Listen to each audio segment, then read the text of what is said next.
So this is the back of the ice machine, and as you can see here, sorry the lighting isn't too good, but this bottom plug here is yours.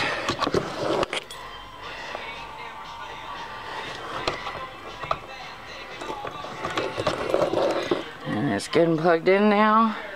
This is your drain hose that drains any, ice meltage.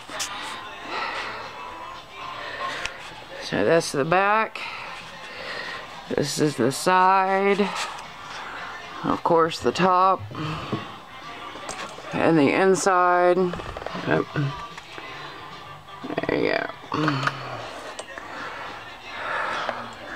So I'm keeping this off so that you can see when it turns.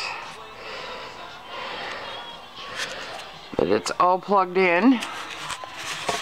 Let's make sure. And then when we press this,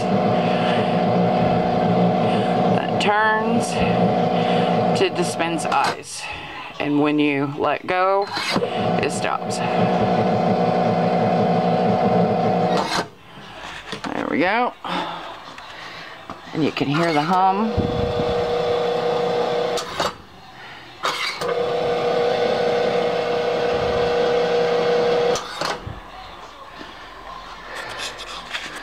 And this is this side. As you can see, it's in very good condition. And that's your machine working. Thank you so much for your business.